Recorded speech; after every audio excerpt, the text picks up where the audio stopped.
चलो good evening guys, करते हैं शुरू।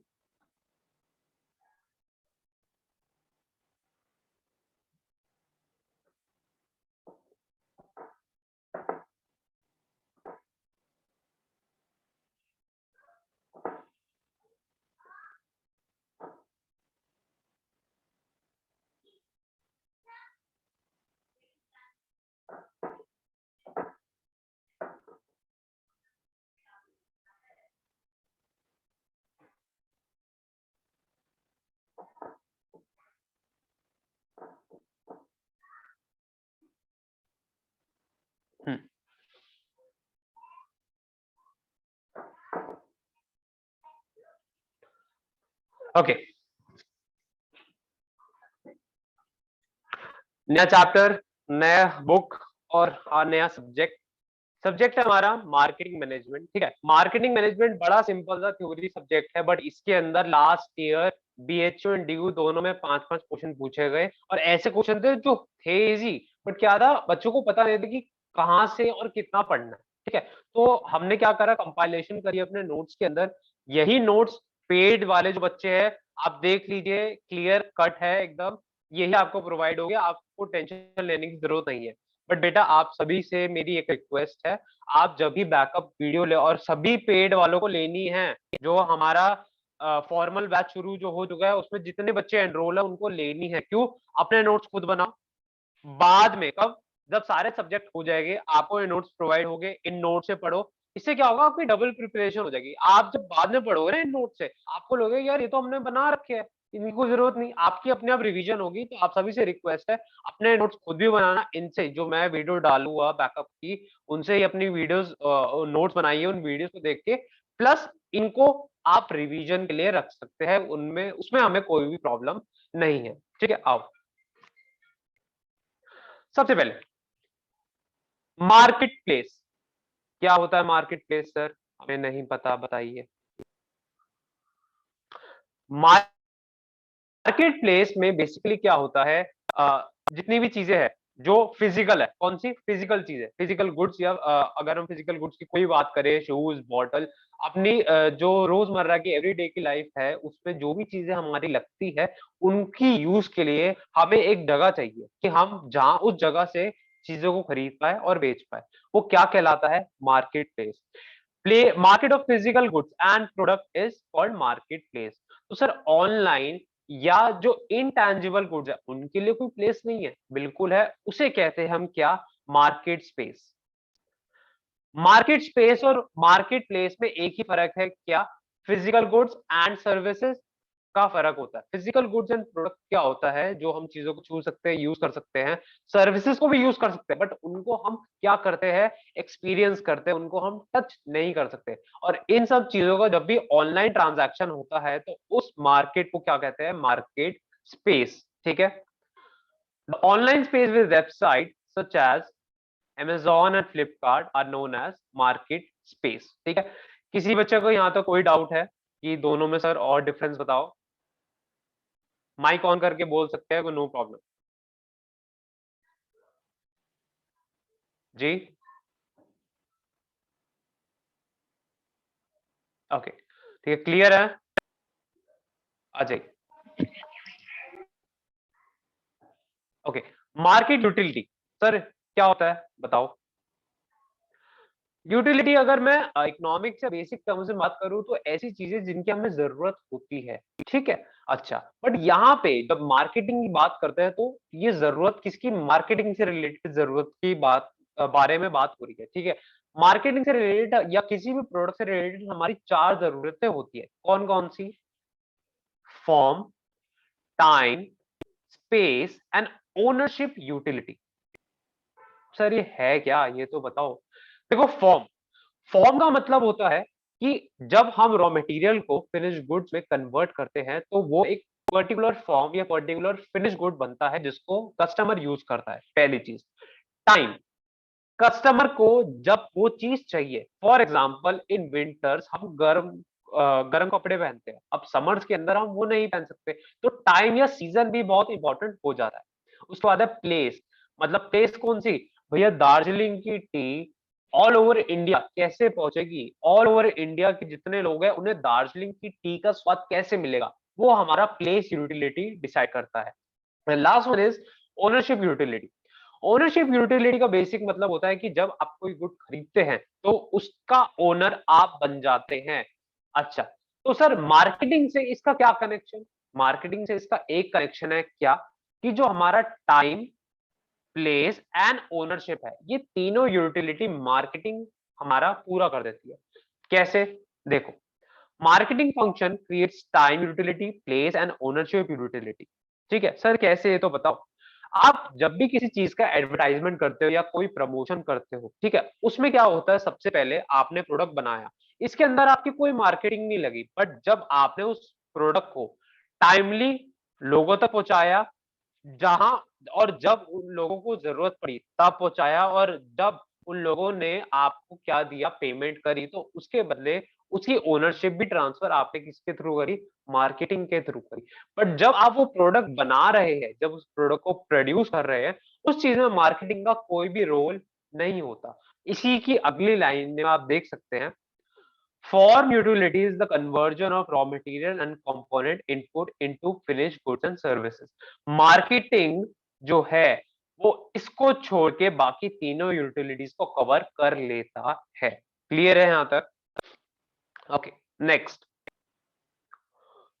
Importance of marketing. अब सर मार्केटिंग की इंपॉर्टेंस हमने ये तो सीख लिया कि मार्केटिंग कौन कौन सी जरूरतें पूरी करता है कस्टमर्स की, बट यहाँ पे इसकी और इंपॉर्टेंस बताओ कि सोसाइटी की तरफ या इसकी जो खुद की कंपनी है उसकी तरफ इसकी क्या क्या इंपॉर्टेंस है, उसमें बात करते हैं एक बार।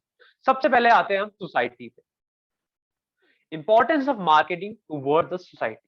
ठीक है, सबसे पहले क्या होता है, सोसाइटी के अंदर जितनी भी हमारे कम्युनल पीपल है, मतलब जितनी भी कम्युनिटी या जितने भी लोग उस सोसाइटी में रह रहे हैं, उनकी स्टैंडर्ड ऑफ लिविंग बढ़ जाती है। ऐसा कैसे कह सकते हो सर आप?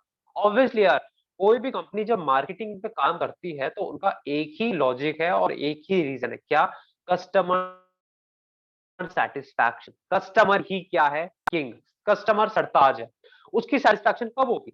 जब उस गुड के अंदर या उस सर्विस के अंदर हम क्या करेंगे, मेहनत करेंगे, अच्छी से अच्छी सर्विस देंगे, उससे ऑटोमेटिकली जो लोगों का स्टैंडर्ड ऑफ लिविंग है वो क्या हो जाएगा, इंप्रूव हो जाएगा।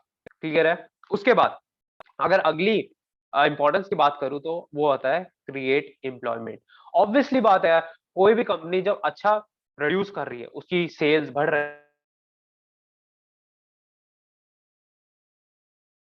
जनरेशन होगी इन द सोसाइटी। ठीक है, last is help in stabilisation of economic condition. अब ऑब्वियसली बात है यार, जिस भी कंट्री में, फॉर एग्जांपल अगर मैं यूएस का एग्जांपल लूं, उसमें tech firms Apple, Google, Facebook, ठीक है, आपकी नेटफ्लिक्स, ये सारी कंपनीज बहुत बड़ी बड़ी टेक कंपनीज है। ठीक है, इनका फायदा सिर्फ इनको नहीं होता, इनके अलावा जितनी यूएस की इकोनॉमी है उसका बहुत ज्यादा परसेंट टैक्स जो है वो ये चार कंपनियां, ये टेक कंपनियां बेसिकली कहूँ तो वो पे करती है। तो ऑब्वियसली जब भी कोई कंपनी अच्छी मार्केटिंग करेगी, उसकी सेल्स बढ़ेगी और उसके कारण टैक्स ज्यादा जाएगा, जिससे इकोनॉमिक की डेवलपमेंट अपने आप ही ज्यादा होगी।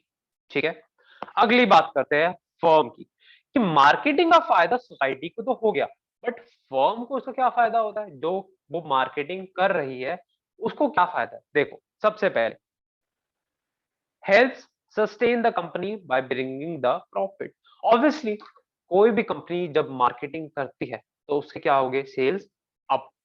जैसे sales up, profit up. Profit up, company को और क्या चाहिए भैया, मार्केटिंग कर क्यों रही है, प्रॉफिट ज्यादा से ज्यादा कमाने के लिए। ठीक है, okay, next is source of new idea. अब मार्केटिंग जब हम करते हैं, मार्केटिंग का सिर्फ ये मतलब नहीं होता कि हम एडवर्टाइजिंग कर रहे हैं। ठीक है, सबसे पहले ये बहुत बच्चों का मिसकंसेप्शन है कि सर मार्केटिंग मतलब एडवर्टाइजिंग या प्रमोशन। मार्केटिंग में सब कुछ आता है। ठीक है, प्रमोशन से लेकर जब तक वो गुड कस्टमर तक पहुंच जाता है, जब कस्टमर उसकी पेमेंट कर देता है, दैट इज ओनरशिप। और उस प्रोडक्ट को यूज करने के बाद जो आफ्टर सेल सर्विसेज होती है, या फिर उस कस्टमर की जो आप कह लीजिए जो थॉट्स है उस प्रोडक्ट के रिगार्डिंग, वो भी हम पूछते हैं उस कस्टमर से। ठीक है, तो ये ओवरऑल सारी चीजें कस्टमर के लिए करता है, इससे ऑब्वियसली किसको फायदा पहुंचता है, कस्टमर। ठीक है, अब ऑब्वियसली कस्टमर को फायदा हो गया, बट सर फर्म का क्या काम? इनोवेटिव आइडियाज या इनोवेटिव मार्केटिंग के लिए नए नए तरीके ढूंढे जाते हैं, जिससे क्या होता है फर्म के अंदर मैं बात करूं तो नए नए तरीके, नए नए इनोवेटिव आइडिया से, ये नए नए टेक्निक से प्रोडक्शन होती है और मार्केटिंग को ज्यादा अच्छी तरह क्या करते हैं फोकस में लिया जाता है एक फर्म के अंदर। ठीक है, लास्ट, सबसे लास्ट इसका इंपॉर्टेंस क्या है? Provide direction for the future. ठीक है, अब हमने देखा कि मार्केटिंग क्या करती है एक फर्म के लिए, इनोवेटिव आइडियाज को ढूंढती है। ठीक है, इनोवेटिव जितना आइडिया होगा उतने ही क्या होंगे उसके बेनिफिशियल, उसके बेनिफिट हो गए एक फर्म को। ठीक है, अब इसे क्या होता है, फॉर एग्जांपल अगर मैं बात करूं टाटा मोटर। ठीक है, टाटा मोटर 2011 तक एक फेल्ड कंपनी थी। ठीक है, उसकी कोई भी नेट प्रॉफिट या कुछ भी उसका प्रॉफिट नहीं था। अभी टाटा मोटर्स ने पूरा अपना रिकंस्ट्रक्शन करा, उन्होंने क्या लाया, EV market, that is electronic vehicle market में अपना एक ब्लूप्रिंट क्रिएट करना चाहते हैं। ठीक है, कि एक फुटप्रिंट क्रिएट करना है कि जहां भी ईवी की बात हो वहां पे सबका सब, सबके सारे लोग, जो सारे लोग हो जिसका नाम ले टाटा मोटर्स का। ठीक है, आओ, तो इससे क्या हुआ, टाटा मोटर्स को एक नई डायरेक्शन मिली एक नए मार्केटिंग आइडिया के थ्रू। इससे इनको बहुत बेनिफिट होगा और फ्यूचर में इन कंपनी ज्यादा ग्रो कर पाएगी। आते हैं नेक्स्ट पे, टू द कस्टमर। अब कस्टमर को मार्केटिंग का क्या फायदा? आओ, सबसे पहले helps to meet wants. Customer को क्या चाहिए भैया, हमारी सेटिस्फैक्शन हो जाए, ज्यादा से कम खर्चा करे, ज्यादा अच्छा गुड मिले और उससे क्या हो हमें बेनिफिट। सिंपल, कोई मेडिसिन हो, कार हो, कोई यूटिलिटी हो, पानी हो, फूड हो, कुछ भी, हम जब इन चीज का यूज करें उसे क्या हो हमें मैक्सिमम सेटिस्फैक्शन मिले। ठीक है, reduce the price of goods and services. ठीक है, मार्केटिंग हर कोई कर रहा है, बट सबसे अच्छी मार्केटिंग वो होती है जिसके अंदर हम सबसे सस्ते दाम में अपना गुड कस्टमर तक पहुंचा पाते हैं। आपने देखा होगा बड़े सारे जो एडवर्टाइजमेंट्स होते हैं उसके अंदर हम क्या करते हैं, अपने जो प्रोडक्ट है उसको कंपेयर करते हैं दूसरे प्रोडक्ट के, दूसरे प्रोडक्ट के साथ। कैसे? फीचर्स में नहीं, प्राइस में। वो सिंपल सी बात है, लक्स हो या हमारा लैक्मे की या किसी भी डिफरेंट ब्रांड की सोप है। ठीक है, उसके अंदर आप क्या करते हैं, एड आता है, एड के अंदर आपको दिखाता है ये इतने की, ये इतने की, दोनों का वही है फायदे, बट कहाँ पे फर्क पड़ जाता है, प्राइस के अंदर, कि इतने प्राइस में वो भी दे रहा है और इतने प्राइस पे हम भी दे रहे हैं, बट सारी हमारे फीचर भी ज्यादा है और सर्विसेज भी ज्यादा अच्छी है। तो इसका डायरेक्टली या इनडायरेक्टली बेनिफिट किसको मिलता है, कस्टमर को। ठीक है, ओके।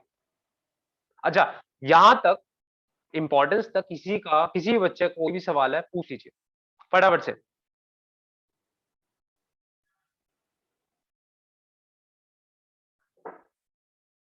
बताइए।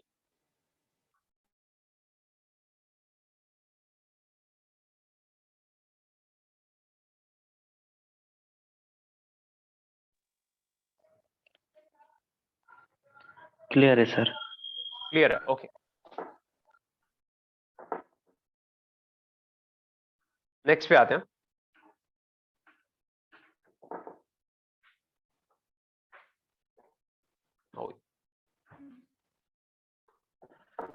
अच्छा, नेक्स्ट हमारा बहुत इंपॉर्टेंट है और ये लास्ट ये पूछा गया था, प्रोडक्ट इफेक्टिव, ये होता क्या है?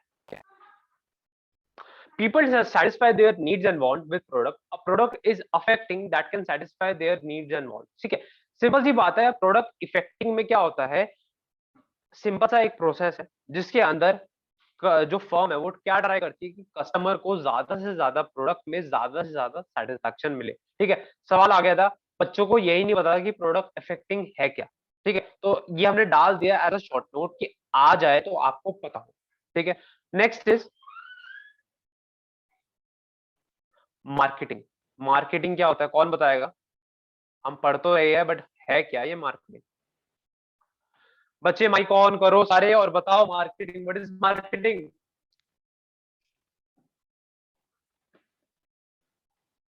हम्म। So, marketing is a mechanism where seller and buyers come together to sell their products for some consideration like cash. ठीक है, थोड़ा और तो मार्केट प्लेस हो गया ना। वैसे सही कहा आपने, कोई इसमें इशू नहीं है। देखो सिंपल सा बात है, मार्केटिंग मैंने यही नहीं बोला कि एडवर्टाइजिंग है या प्रमोशन है, ठीक है। मार्केटिंग में और भी काफी चीजें होती है। सबसे पहले क्या होता है, मार्केटिंग के अंदर जितने लोग हैं एक सोसाइटी में, ठीक है, मार्केटिंग के अंदर जितने भी लोग हैं एक सोसाइटी के अंदर, वो सारे लोग को इंक्लूड करा जाता है, ठीक है। उसमें क्या करते हैं, अब इतने सारे लोग हैं, क्या सबके लिए प्रोडक्ट मार्केटिंग है? नहीं, कस्टमर बनते हैं, उनको टारगेट बनाया जाता है कि हम इस ग्रुप या इस एज या इस सेक्स या इस जेंडर के लिए प्रोडक्ट को लॉन्च कर रहे हैं। उनकी क्या होती है, एक सेगमेंटेशन करते हैं, ठीक है। उसके बाद उसकी क्या होती है, प्रमोशन, डिस्ट्रीब्यूशन, एक्सचेंज, इस सब प्रोसेस का जब क्या करते हैं मिक्स, तब वो क्या कहलाता है, मार्केटिंग। तो आपने सही बताया, कोई गलत नहीं है, बट थोड़ा एलैबोरेट करना चाहिए था, ठीक है। अब it is a societal process by which an individual group are obtain what they need and bond through creating effect and freely exchange of goods and services of value with others. Clear है सभी बच्चों को?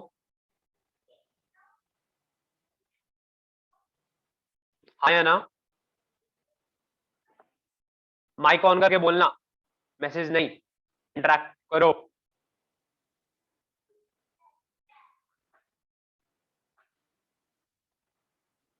Okay, next is marketing management, ठीक है। It is a process of choosing, marketing and getting, keeping and growing customers through delivering the end communicating process. Basically जब ये पूरी marketing की जो चीजें हैं, कौन कौन सी, प्रमोशन, एडवर्टाइजमेंट, डिस्ट्रीब्यूशन, एक्सचेंज और आफ्टर सेल्स सर्विसेज, जब इन चीजों को क्या करते हैं हम, मैनेजमेंट, की कौन सी चीज कितनी इंपॉर्टेंस है और किस चीज को किस तरीके से करते हैं, उसको बेसिकली क्या कहते हैं, मार्केटिंग मैनेजमेंट,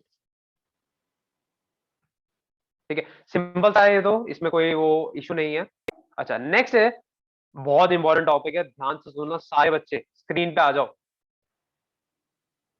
मार्केटिंग मायोपिया, ठीक है। Marketing myopia, it is a short sight and inward looking approach to marketing which focus on fulfillment of immediate need of a company rather than focusing on marketing from customer point of view.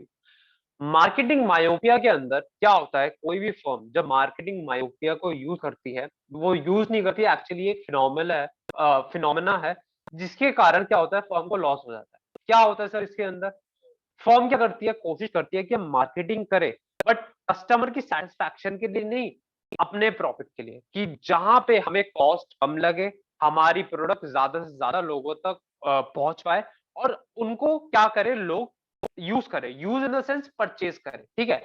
वो ये नहीं देखते कि लोगों को उसकी जरूरत है भी या नहीं।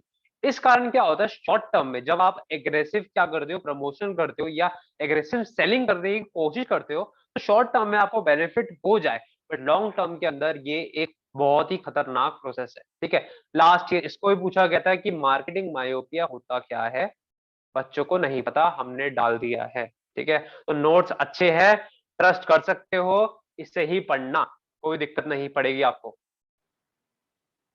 नेक्स्ट, मार्केटिंग कंसेप्ट, अब ये सबने करे होंगे भैया, 11 12 से सब पढ़ के। हाँ पूछिए, दोबारा पूछिए। मार्केट ये मायोपिया फिर से बता दीजिए। फिर से, कोई प्रॉब्लम नहीं। देखो, अब कोई भी कंपनी है, ठीक है, फॉर एग्जांपल हम रिलायंस का एग्जांपल ले लेते हैं, ठीक है। आपने देखा होगा कि अभी आईपीएल आने वाला है, ठीक है।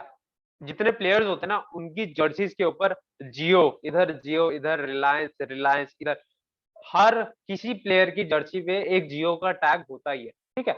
तो जियो कर क्यों रहा है, मार्केटिंग के लिए। जियो क्या कोशिश करता है कि हमारा जो लोगो है वो लोगों तक क्या पहुंचे, एक ब्रांड की तरह पहुंचे, और उस पे लोगों का इफेक्ट पड़े, कि जियो का नाम ही इतना हो जाए। कोई भी कंपनी मार्केटिंग करती है लॉन्ग टर्म के लिए। जब भी कोई कंपनी शॉर्ट टर्म के लिए, मतलब शॉर्ट साइट के लिए, देखो ध्यान से, short site and inward looking, ठीक है। अब आपने सोचा भैया हर प्लेयर की जर्सी पे जियो लिखा है, खर्चा कितना करा होगा। जब भी कंपनी कम खर्चा करती है मार्केटिंग में, उससे क्या होता है, मार्केटिंग हम बेसिकली कर क्यों रहे हैं, लोगों तक अपनी बात पहुंचाने के लिए। कम खर्चे में क्या होता है यार, हमारी बात या हमारे कंपनी का ब्रांड लोगों तक पहुंच नहीं पाता, उनसे उनको तक रीच नहीं कर पाता।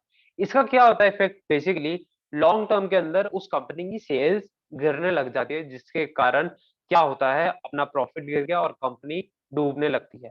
इस पूरे प्रोसेस को क्या शॉर्ट साइट मार्केटिंग हो या छोटी मार्केटिंग हो, छोटी सोच को मार्केटिंग में हम क्या कहते हैं, मार्केटिंग मायोपिया। क्लियर है सबको? जब भी हम कम खर्चा करते हैं मार्केटिंग एक शॉर्ट टर्म के लिए, तो वो क्या कहलाता है, मार्केटिंग मायोपिया। क्लियर है आपको? खुशी ने पूछा था ना? हाँ सर। ओके, क्लियर है खुशी आपको? हाँ sir. Okay, next is marketing concept. अब ये बहुत इंपॉर्टेंट है और ये पूछा जाता है, आप सभी को पता भी होगा। सबसे पहला है एक्सचेंज कंसेप्ट। क्या होता है सर? एक्सचेंज कंसेप्ट के अंदर एक बात दिमाग में डाल लो, क्या कुछ नहीं, कंपनी को एक ही चीज से मतलब है। किस चीज से मतलब है कंपनी को? कि भैया हमने प्रोडक्ट बनाया, उसको लोगों तक पहुंचाया, लोगों ने उसे खरीदा, अब हम दोनों अपने अपने घर चले गए, लोग भी और कंपनी भी। उन्हें कोई भी मतलब नहीं है कंपनी को इस अप्रोच के, इस कंसेप्ट के अकॉर्डिंग कि हम आफ्टर सेल सर्विस कितनी दे रहे हैं, हमने डिस्ट्रीब्यूशन का कौन सा चैनल लिया है, कुछ नहीं। उनको बस ये है कि हमारा प्रोडक्ट कस्टमर से क्या हो जाए, कस्टमर के पैसे से एक्सचेंज हो जाए, बस। ठीक है, देखो ध्यान से, it holds the exchange of product between buyer and seller. It is central idea of marketing. ठीक है, कि इसका सेंट्रल आइडिया क्या है कि बस एक्सचेंज हो जाए, किसी भी तरीके से, छोटा मोटा हो जाए बट हो जाए। तो कोई मतलब नहीं है कि हमने अपनी सेल्स की वॉल्यूम बढ़ानी है या मार्केटिंग और अच्छी करनी है, ब्रांड एम्बेसडर रखना है, मतलब शाहरुख खान है जिसको हायर करना है, कुछ नहीं, बस हमारा प्रोडक्ट बिक जाए, बस, और कुछ नहीं। एक्सचेंज कंसेप्ट ये होता है। ठीक है, next is production concept. Production concept किसी को पता है यहाँ पे क्या होता है? सबने पढ़ रखा होगा, बताओ। सो बेसिकली इसमें होता है कि हम जो भी गुड्स को प्रोड्यूस करें वो अफोर्डेबल प्राइस में हो, ऐसा हो कि जिस भी क्लास के लिए प्रोड्यूस करें उसके अंडर वहाँ के लोग परचेज कर सकें। नहीं, इतना ही सोचते। आपका वो था कि अफोर्डेबल हो, ठीक है, बट ये क्लास वाला नहीं होगा। सर कॉस्ट को मिनिमाइज करने के लिए प्रोडक्शन लेवल हाई करते हैं। ठीक है, तो 1 मिनट देते, एकदम सही कहा। वैसे आपने भी सही कहा था, बट जो क्लास वाली होगी ना वो अलग चीज होगी। देखो, प्रोडक्शन कंसेप्ट के अंदर फर्म का फोकस क्या है? प्रोडक्शन करनी है, किस पे? मिनिमम टू मिनिमम कॉस्ट के अंदर।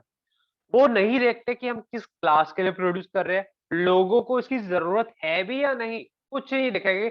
बस हमने कॉस्ट कम करनी है, कैसे? प्रोडक्शन ज्यादा करके इकोनॉमीज ऑफ स्केल को यूज करके। इकोनॉमीज ऑफ स्केल क्या होता है? जब भी किसी भी गुड की प्रोडक्शन ज्यादा होती है तो ऑटोमेटिकली उस गुड पे क्या हो जाता है, डिस्काउंट। आप कभी लेस का पैकेट खरीदने जाओ, आप होलसेल मार्केट से जब 10 लेस के पैकेट खरीदोगे ना, तो आपको वो 90 रुपए में पड़ेगा, ना कि 100 का। ठीक है, यही होता है इकोनॉमीज ऑफ स्केल। कंपनी इसे ही फॉलो करती है किसके अंदर? प्रोडक्शन कंसेप्ट के अंदर। ठीक है, it is based on customer primary wants at affordable price. This approach believe that they increase the supply by decreasing the cost. उन्हें कुछ मतलब नहीं है कि लोगों को इस प्रोडक्ट की जरूरत है भी या नहीं। ठीक है, नेक्स्ट इज प्रोडक्ट कंसेप्ट। कौन बताएगा प्रोडक्ट कंसेप्ट क्या होता है? सबको पता होगा, सर सबने इसमें पढ़ रखा है। सर इसमें हाँ बोलो। सर इसमें क्वालिटी के बारे में मतलब करते हैं कि प्रोडक्ट की जो क्वालिटी होती है उस पे ज़्यादा फोकस होता है। जैसे सर एप्पल हो गया, एप्पल के प्रोडक्ट्स की एक अलग क्वालिटी होती है, तो उसके जो वो अलग से डिफरेंशिएट हो जाता है बाकी सारे मोबाइल या स्मार्टफोन्स में। एग्जैक्टली, आते हैं प्रोडक्ट कंसेप्ट के ऊपर। बहुत बढ़िया बताया आपने। प्रोडक्ट कंसेप्ट क्या होता है? इस कंसेप्ट को लेके जब भी कोई कंपनी गुड्स को प्रोड्यूस करती है तो क्या सोच के रखती है कि भैया हमने गुड्स प्रोड्यूस करने हैं हाई क्वालिटी। उन्हें नहीं मतलब कि कॉस्ट कितनी लग रही है या लोग उसे अफोर्ड कर भी पाएंगे या नहीं, उन्हें बस क्या करना है, हाई क्वालिटी प्रोड्यूस करनी है, ताकि लोग अपने आप उसको वैसे आपने कभी टर्म शायद सुना भी नहीं हो, मैं सिंपल टर्म्स में बोलूँ तो स्टैंडर्ड मेंटेन करने के लिए, ठीक है, या क्लास मेंटेन करने के लिए उन गुड्स को खरीदा जाता है। तो किसी भी कंपनी का जब ये फोकस रहता है कि हमें क्वालिटी देनी है, प्राइस से हमें कोई भी मतलब नहीं है कि लोग अफोर्ड कर पा रहे हैं या नहीं, या लोगों को इसकी डिमांड है या नहीं, बस क्या करना है, क्वालिटी हाई करनी है। ठीक है, उस कंसेप्ट को क्या कहेंगे, प्रोडक्ट। देखो, It focuses on concept that the customer looks for quality product. It is assumed that customer will stay loyal if they receive new and innovative product. जैसे आपने एप्पल का एग्जांपल लिया, हर 2 महीने में एक नया मॉडल, पुराना मॉडल गया। 1 लाख का फोन है, 1.5 लाख में खरीदा आपने, मतलब मेमोरी के हिसाब से 1.5 लाख में आपने खरीदा, 2 महीने बाद नया मॉडल आ गया, भैया गया फोन अपना। क्या होता है इससे? अब उन्होंने क्या करा, इनोवेटिव टेक्नोलॉजी लाए, नए-नए प्रोड्यूस करे अपने गुड्स, ठीक है? नए-नए इनोवेटिव टेक्निक के साथ में। अब नया प्रोडक्ट आया तो लोग क्या खरीदते हैं, जो फ्रेंजी वाले होते हैं, जिनको लगता है भई कि हमें ये प्रोडक्ट जब निकला तभी के तभी चाहिए, ठीक है? तो लोग क्या करते हैं, अपना फ़ोन क्या करते हैं, एक्सचेंज कर देते हैं और नए फ़ोन के बदले उसको मतलब उस नए फ़ोन के बदले उसको एक्सचेंज कर लेता है। इसको ही कहते हैं क्या कि भैया होता है ना पागल हो जाना। पागल हो जाना किसी भी चीज़ के लिए, एक मतलब फैन फॉलोइंग अगर मैं कहूँ, तो आईफ़ोन के लिए भी लोगों का ये है कांसेप्ट कि भैया नया फ़ोन आया है तो हमें तभी के तभी उसे लेना है। इस पूरे कांसेप्ट को क्या कहते हैं? प्रोडक्ट कांसेप्ट, ठीक है? नेक्स्ट पे आते हैं, सेलिंग कांसेप्ट। बताओ सेलिंग कांसेप्ट क्या होता है? सर इसमें बेसिकली होता है कि जो भी प्रोडक्ट्स कंपनी प्रोड्यूस करती है उनका मेन मोटिव होता है उसको सेल करना या फिर उसको कैश में कन्वर्ट करना, चाहे वो हाई प्रमोशनल टेक्निक्स यूज करके या फिर कोई भी फेयर या फिर अनफेयर ट्रिक्स यूज करके उनको सेल करना रहता है। फेयर एंड अनफेयर, ठीक है, ठीक है। बाकी बचे और कोई?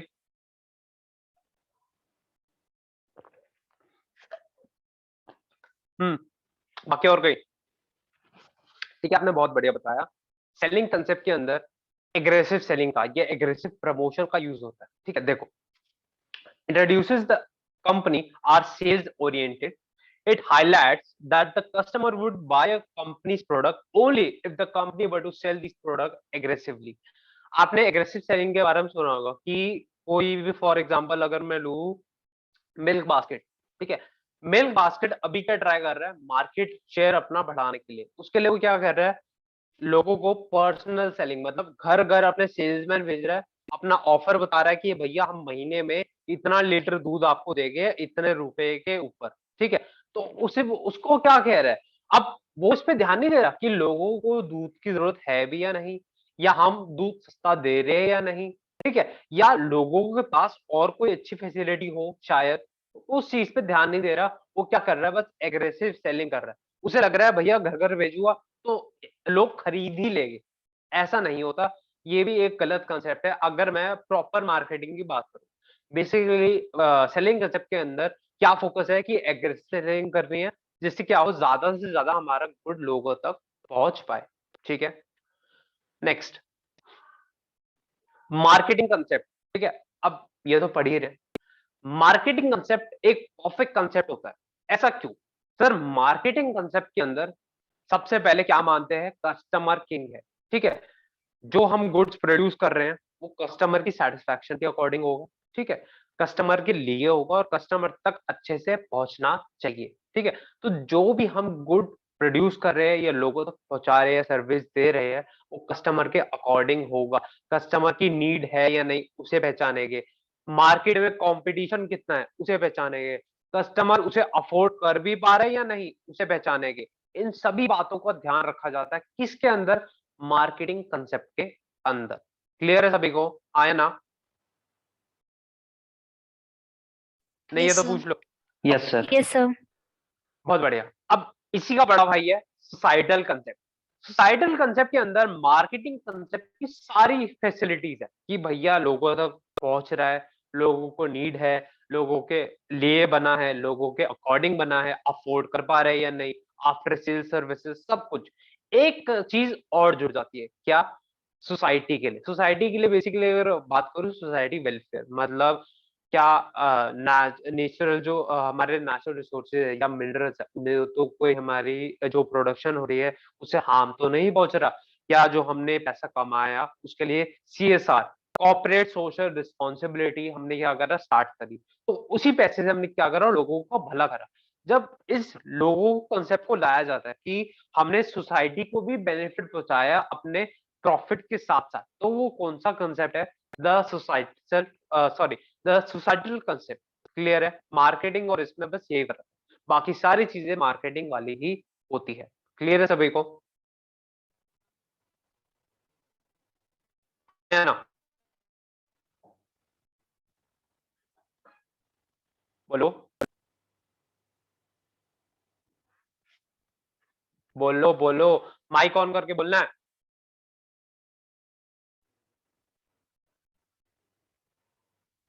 क्या हुआ? Hello, yes sir. बढ़िया बढ़िया, ठीक है। अच्छा, अभी तक ना हमने बहुत बेसिक बेसिक चीजें पढ़ ली, अब थोड़ा हो जाता है सीरियस। मार्केटिंग एनालिसिस, ये जाता है पूछा एग्जाम में।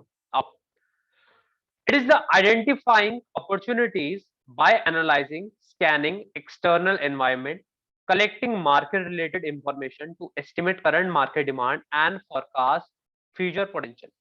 एग्जाम के अंदर आपको दे देगा कि in which process of marketing we analyze and scan the environment in order to target the customers। ठीक है, 4 कंसेप्ट के नाम दे देगा, कौन कौन से? मार्केटिंग एनालिसिस, सेगमेंटेशन,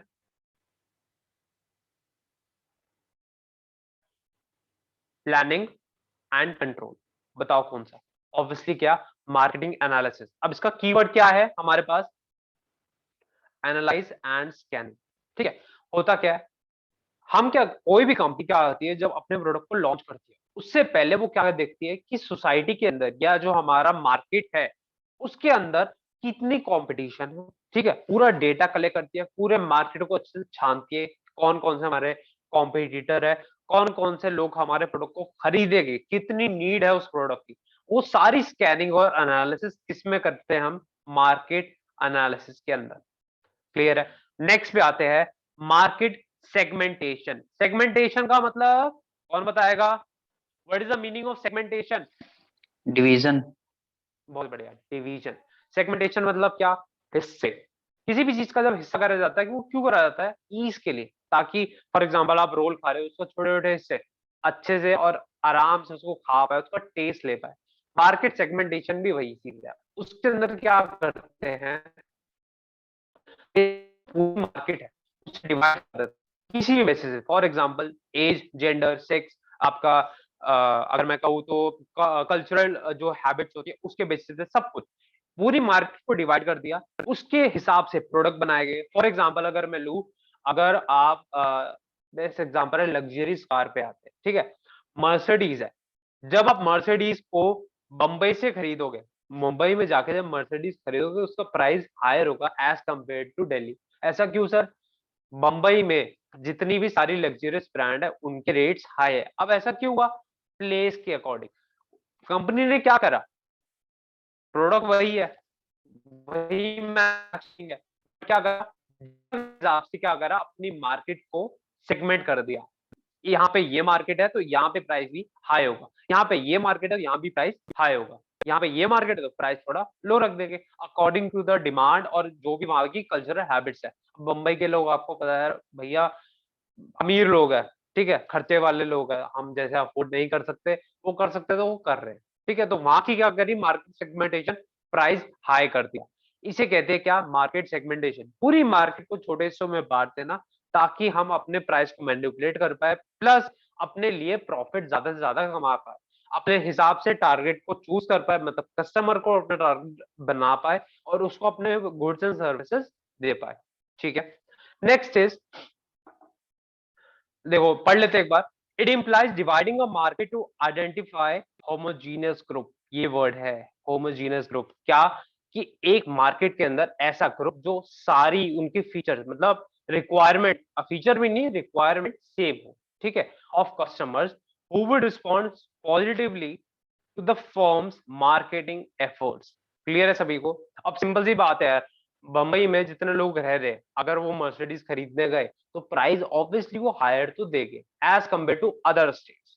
ठीक है, नेक्स्ट इज मार्केट प्लानिंग। ये क्या होता है सर, और बाकी दोनों से अलग कैसे? It is the making marketing strategies. It includes dividing a name for the product and its pricing. Market planning की जब मैं बात करता हूं ना बेटा, तो मैं बेसिकली प्रोडक्ट की बात कर रहा हूं। ठीक है, ऊपर जो हमने दो कंसेप्ट पढ़े उनमें हमने क्या करा, कस्टमर को टारगेट करा, मतलब सोसाइटी में जितने लोग हैं उनके बारे में बात की। एनालिसिस में क्या करा, एनालिसिस में हमने क्या करा, सबको एनालाइज करा कि कितने कॉम्पिटिटर हैं, ठीक है, कितने मार्केट में हमसे रिलेटेड प्रोडक्ट है, यार सॉरी थोड़ा मैं ज्यादा बोल रहा हूँ ना, वर्ड्स निकल नहीं रहे, ठीक है, कोई प्रॉब्लम नहीं। मार्केट सेगमेंटेशन में क्या करा हमने कि पूरी मार्केट को डिवाइड करा, उसके हिसाब से हमने टारगेट चूज करा और उसके हिसाब से हमने कस्टमर बेस बनाया। मार्केट प्लानिंग के अंदर हम प्रोडक्ट पे फोकस करते हैं, किस पे, प्रोडक्ट पे। कीवर्ड क्या है यहाँ पे, product, it is done for the product. Product का नेम कैसा होगा, प्रोडक्ट का जो लोगो होगा वो कैसा होगा, प्रोडक्ट की एडवर्टीजमेंट कैसे होगी, प्रोडक्ट का प्राइस कैसे होगा, सब कुछ जो प्रोडक्ट से रिलेटेड है वो किसके अंदर आता है, हमारा मार्केट प्लानिंग के अंदर, ठीक है। Last one and final is market control. Sir market, हाँ बोलिए। सर तो मार्केटिंग मिक्स में भी तो वही होता है, प्रोडक्ट का प्लानिंग, प्राइसिंग, प्लेस, प्रमोशन। ठीक है, उसमें भी आओ, मार्केटिंग मिक्स है इसके नीचे ही है, उसमें बात करते हैं। बेसिकली क्या होता है, मार्केटिंग मिक्स ना टूल्स होते हैं, वो प्रोसेस नहीं है। Market planning is the process, उसके अंदर जब हम टूल्स को यूज करते हैं, फॉर एग्जांपल आप इंजीनियर है, ठीक है, आप कोई गुड प्रोड्यूस कर रहे हैं, उसके अंदर आप मशीनरी यूज कर रहे हैं, वो मशीनरी मार्केटिंग मिक्स है। Marketing mix are the tools, market planning is the process. Clear is difference? Yes sir. ठीक है, उस पे आएंगे, आगे है टॉपिक, टेंशन ना लो। पहले इस पे आते हैं, मार्केटिंग कंट्रोल। अब सर ये क्या होता है, मार्केटिंग कंट्रोल के अंदर हम क्या करते हैं, हमने प्रोडक्ट बनाया, उसको बेचा, ठीक है, और जब प्रोडक्ट को बेचा जाता है उससे पहले एक फोरकास्ट निकलता है। फोरकास्ट मतलब प्रिडिक्शन, कि हमने ये प्रोडक्ट बनाया है, इसकी इतनी बिक्री तो हो ही जाएगी, इतने लोग तो इसे खरीद ही लेंगे, ठीक है। हमने फोरकास्ट बनाया, प्रिडिक्शन करी, जब सेल्स हुई तो हमारे पास क्या है, बैलेंस शीट बनी कंपनी की। बैलेंस शीट में क्या देखा हमने, हम कंपेयर करते हैं उस बैलेंस शीट को और हमारी जो प्रिडिक्शन थी उसको। इस पूरे प्रोसेस को, मतलब जो कंपैरिजन हो रहा है, इसको क्या कहते हैं हम, marketing control. It implies to evaluate, evaluate मतलब उसको अच्छे से देखना, जांच पड़ताल करनी उस चीज की, एंड कंपेयर, मेन वर्ड ये है, दोनों है, the effects with the standard set in the firm, ठीक है। तो आपको इन चारों में से कुछ भी दे देगा और चार ऑप्शन होंगे, इनमें से चूज करना है आपको। कीवर्ड बता दिए कि जब ये कीवर्ड आए तो इस ऑप्शन पे आपको टिक करना है। लास्ट 2 साल से आ रहा है, चारों को अच्छे से कर लेना, ठीक है। इन चारों में किसी को कोई भी सवाल है पूछ लो।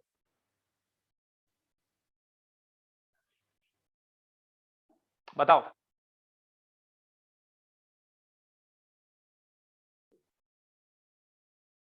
Marketing analysis, segmentation, planning and control.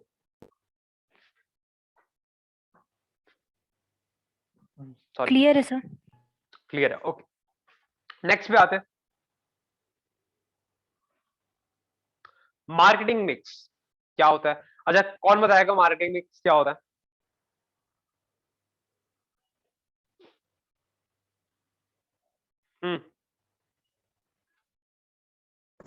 Sir integration of 4 P's।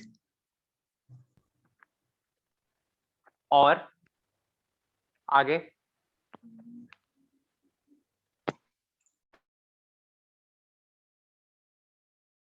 Integration of 4 piece, ठीक है, बट होता क्या है?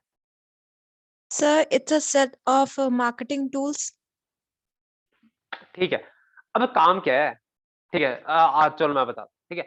मार्केटिंग मिक्स के अंदर, अब जैसे मैंने बताया कि मार्केट प्लानिंग के अंदर हम क्या करते हैं, प्रोडक्ट से रिलेटेड सारी चीजें करते हैं, उसके बनाने से लेकर उसकी प्राइसिंग, ठीक है। मैंने ये नहीं बोला कि प्रोडक्ट को बेचने का काम या प्रोडक्ट को पहुंचाने का काम, मतलब ट्रांसपोर्टेशन का काम भी मार्केट प्लानिंग में आता है, आया ना? मैंने ऐसा कुछ नहीं कहा, मैंने कहा क्या कहा था, प्रोडक्ट बना, उसकी लेबल लगी, उसका लोगो सेट हुआ, उसकी एडवर्टीजमेंट सेट हुई, उसका प्राइस सेट हुआ। मैंने कभी नहीं कहा कि ट्रांसपोर्टेशन भी उसमें इंक्लूड है, नहीं ना। तो अब क्या आता है, यही फर्क है मार्केटिंग मिक्स के अंदर और मार्केट प्लानिंग के अंदर। मार्केट प्लानिंग सिर्फ और सिर्फ प्रोडक्ट पे फोकस है। मार्केटिंग मिक्स सर वो क्या होता है, शुरू से लेकर एंड तक जितनी हमारी मार्केटिंग हो रही है, उस मार्केटिंग को अकम्प्लिश करने के लिए हमने क्या करे, 4 टूल्स बनाए, ठीक है, जिनको आप 4 Ps के नाम से जानते हो। इन 4 टूलों को जब हम एक साथ में यूज करते हैं, मतलब इन सबका क्या करते हैं, मिक्स बना लेते हैं, तब इसको क्या कहते हैं, मार्केटिंग मिक्स। क्लियर है? देखो डिफाइन पढ़ते हैं। Is a set of marketing goals that the firm uses to pursue its marketing objective in the target market। ठीक है, अब मैंने बार बार बोला था, मार्केटिंग का मतलब एडवर्टीजमेंट नहीं होता सिर्फ, और भी चीजें हैं जो मार्केटिंग को पूरा करने में या उसके ऑब्जेक्टिव को पूरा करने में जरूरी होती है। वो क्या चीजें हैं, ये 4 Ps। इनको जब एक साथ यूज करते हैं या इनको मिक्स करके जब यूज करते हैं, वो क्या कहलाता है, मार्केटिंग मिक्स। सबको डिफरेंस क्लियर है मार्केटिंग मिक्स में और मार्केट प्लानिंग में, हाँ या ना? Yes sir. ठीक है, अच्छा, अब बहुत 3 इंपॉर्टेंट पॉइंट है, ध्यान से सुन लेना, इनको रट लेना अच्छे से। जेम्स कलियन, कौन था ये बंदा? इसने मार्केटिंग मिक्स का नाम ढूंढा था।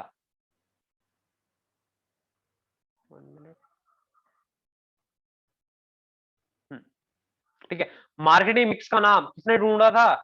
जेम्स कलियन। ऑप्शन में आएगा, टिक कर देना। Jerome McCarthy. Describe marketing mix in terms of 4 Ps। जो 4 Ps है ना मार्केटिंग के, किसने बनाए थे? जेरोम मैकार्थी ने। ठीक है, Neil H Brennan. Popularise the concept of marketing mix. Marketing mix को फेमस किसने करा था? नील एच ब्रेनन ने। ये तीनों नाम रट लेना। क्लियर है सभी को? आया ना? खासकर Yes, sir. बीएचयू वाले ध्यान से सुन लो, पूछा जाता है ये। ओके, अब आते हैं 4 Ps पे। अच्छा, 4 Ps क्या होता है, कौन बताएगा? Product, price, place and promotion. ठीक है, बहुत बढ़िया। प्रोडक्ट क्या होता है? इस पी के अंदर, प्रोडक्ट जो हमारा पी है उसके अंदर किस चीज की बात होती है, क्या होता है ये? सर बेसिकली गुड्स की बात होती है। सिर्फ goods? Goods and services. Goods and services, exactly. हमारा जो पहला पी है वो है क्या? प्रोडक्ट। इस पी के अंदर बेसिकली किस चीज के बारे में डिस्क्राइब है, किस चीज पे फोकस होता है? हमारे प्रोडक्ट के ऊपर। ठीक है, मार्केट प्लानिंग ना इसके अंदर आ, प्रोडक्ट के अंदर। ठीक है, अब प्रोडक्ट चीजें है क्या, उसको बनाने का तरीका, उस पे कितना प्राइस लगेगा, उस पे कौन सी लेबलिंग होगी या कौन सी पैकेजिंग होगी, या प्रोडक्ट का कॉस्ट कितनी होगी जो उसको बनाने में लग रही है, सब कुछ वो किसमें आता है? हमारे प्रोडक्ट वाले पी के अंदर। नेक्स्ट पी है प्राइस। अगर मैं प्राइस की बात करूं तो इसमें हमारा क्या आता है कि हम लोगों तक, एक होता है कॉस्ट और एक होता है हम लोगों को कितने में बेचेंगे। ठीक है, जो लोगों को बेचने वाला प्राइस है ना वो इसके अंदर आता है, इस पी के अंदर। ठीक है, इसके अंदर हम क्या करते हैं, भाई टैक्स गवर्नमेंट इतना लगाएगी, ट्रांसपोर्टेशन कॉस्ट इतना लगेगा, सब कुछ सारे कॉस्ट को मिला लिया, उसके बाद एक प्राइस फिक्स करते हैं कि उस प्राइस पे हम लोगों तक ये गुड को पहुंचाएंगे, और लोग इस प्राइस को हमें देंगे और लोगों को हम क्या करेंगे, उसके बदले में गुड्स अपना प्रोवाइड कर देंगे। ये पीक प्राइस से डील करता है। ठीक है, नेक्स्ट पी है हमारा प्लेस। प्लेस का मतलब क्या? वही कश्मीर की शॉल दिल्ली तक, वाराणसी तक, कलकत्ता तक, चेन्नई तक कैसे पहुंची? प्लेस वाले पी के अकॉर्डिंग। जितनी भी ट्रांसपोर्टेशन या डिस्ट्रीब्यूशन चैनल्स होते हैं वो कौन सा पी डील करता है? प्लेस। ठीक है, लास्ट इज प्रमोशन। जितनी भी एडवर्टाइजमेंट हमारी चीजें होती है या हमारी जो प्रमोशन से रिलेटेड जो प्रोडक्ट में हो रही है, वो सभी चीजें किसमें आती है? हमारी प्रमोशन वाले पी के अंदर। ये 4 पी क्लियर है सभी को?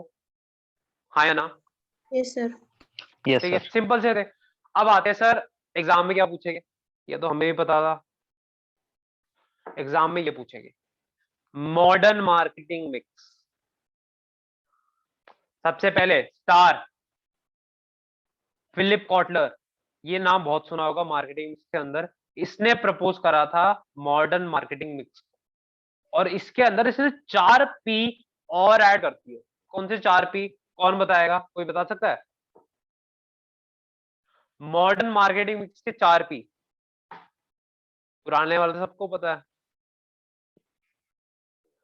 देखो आंसर नहीं आता बोल दो सर नहीं आ रहा, आप बताइए, आता है तो बोलो। हाँ बताओ बताओ।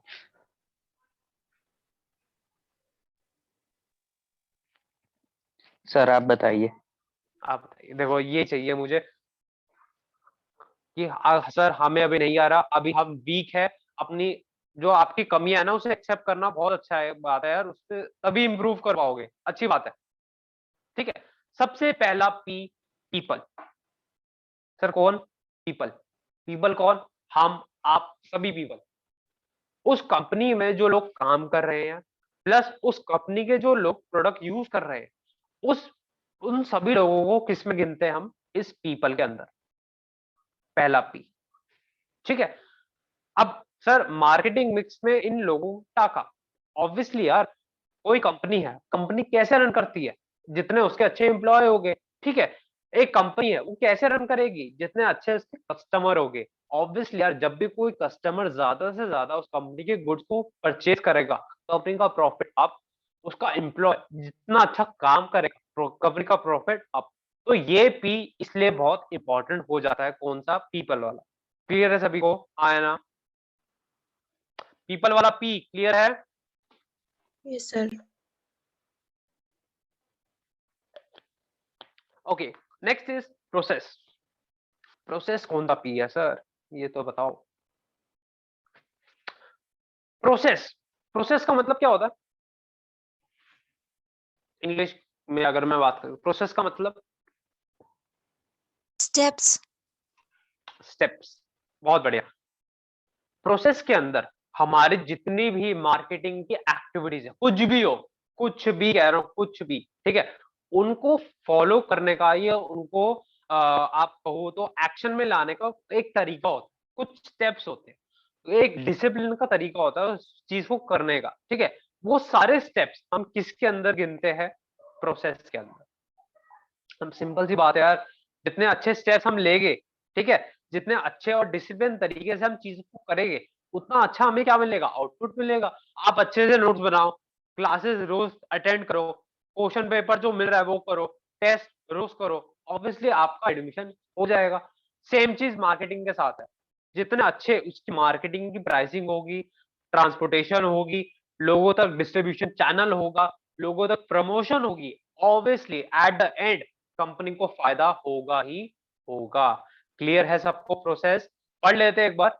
It implies each and every process of marketing should be done with discipline. इसलिए ये पी बहुत इंपॉर्टेंट हो जाता है। क्लियर है? आया ना?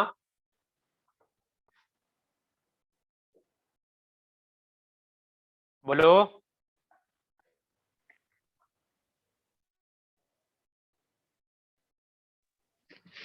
क्लियर है सर। क्लियर है? Okay, next is programme. Sir ये क्या है? ये तो मुझे भी नहीं पता। ठीक है, मुझे तो इतना पता है कि प्रोग्राम के अंदर जितने हमारे ओल्ड पीस है, मतलब कौन कौन से? प्राइस, प्रोडक्ट, प्रमोशन, और मैं नाम भूल गया यार, और कौन सा था? प्लेस। प्लेस। प्लेस। ठीक है, ये चारों पी हम किसके अंदर? अब भैया इन चारों पी की तो जरूरत है, तो कॉटलर ने क्या कहा कि हम एक पी बना लेते हैं प्रोग्राम करके, इसके अंदर जितने पुराने पीस है ना उनको डाल, सिंपल, और कुछ नहीं। It reflects all the old piece required to make a product. Clear सभी को? सिंपल सा था। लास्ट पी हमारा क्या है? परफॉर्मेंस। कोई समझा सकता है इसको, परफॉर्मेंस को? क्या है इसे?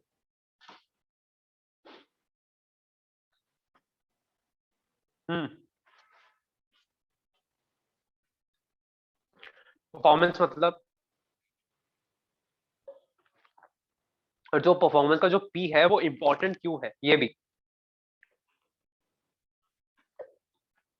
हम्म सर जैसे जो मार्केटिंग के जो डिसीजंस हम लोग लेते हैं, जैसे कि प्राइस से रिलेटेड या प्रमोशन से रिलेटेड, वो कैसे अफेक्ट करेंगे बाद में कस्टमर्स को, और उससे हमारी सेल्स कितनी बढ़ेगी, ये हमें परफॉर्मेंस से पता चलता है। बहुत बढ़िया। परफॉर्मेंस का क्या मतलब होता है? हमने कैसा करके दिखाया, सिंपल। मार्केटिंग में वही है। आपने कोई भी जब डिसीजन लेते हो, ठीक है, उस पे, उस डिसीजन का कंपनी पे प्लस कस्टमर पे, मॉनेटरी और नॉन मॉनेटरी किसी भी तरीके से क्या इफेक्ट पड़ता है, उसका बहुत ही ज्यादा इंपॉर्टेंस है। ऑब्वियसली यार, कस्टमर खुश रहेगा और प्रोडक्ट खरीदेगा, कंपनी प्रॉफिट कमाएगी और नए नए प्रोडक्ट लाएगी, जिससे कि क्या हो, कस्टमर को ज्यादा बेनिफिट हो। तो वही चीज होता है परफॉर्मेंस के अंदर, इसलिए ये पी इंपॉर्टेंट भी है। सारे पी जो मॉडर्न वाले हैं, क्लियर है? किसी को दोबारा समझना पूछो, चारों पी में से।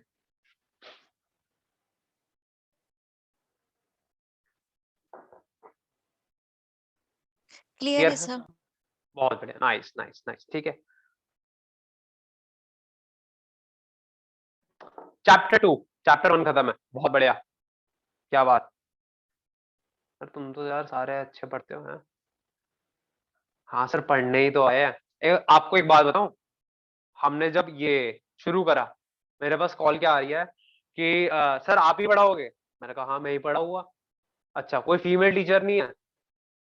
मैंने कहा फीमेल टीचर है, तुझे करना क्या है? सर नहीं, बस ये है थोड़ा मन लग जाता। मैंने कहा मन लग जाता? मैंने कहा क्या चाहिए भाई, पढ़ने आ रहे हो क्या करने आ रहे हो? तेरे को लिंक सेंड कर दूं, फीमेल ही फीमेल है उसके अंदर।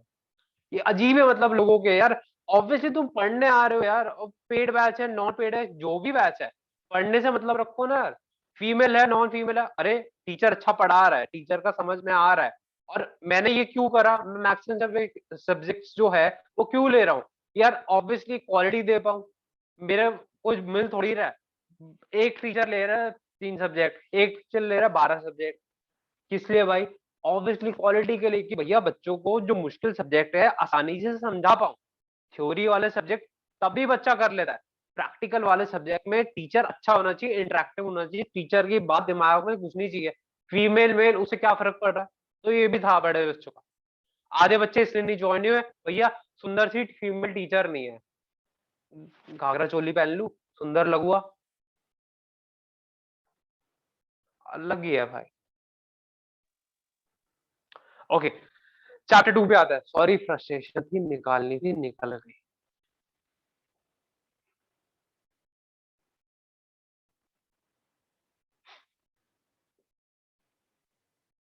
Chapter 2, marketing strategy. स्ट्रेटजी क्या होता है, कौन बताएगा?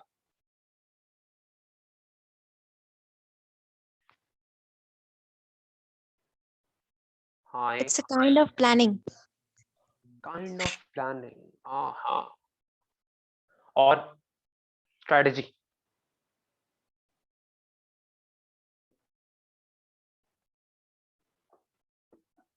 Sir, planning to achieve a goal.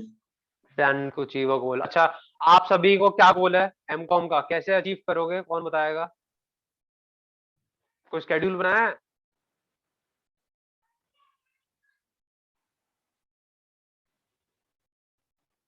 Hmm, sir कुछ नहीं करेंगे, क्लासेस ले लेंगे? हाँ, बताओ। सर बनाया है बट अभी प्रॉपर तरीके से फॉलो नहीं हो पा रहा है। हाँ, बस यही हम पढ़ेंगे इस चैप्टर में, यही पढ़ना हमने। क्या?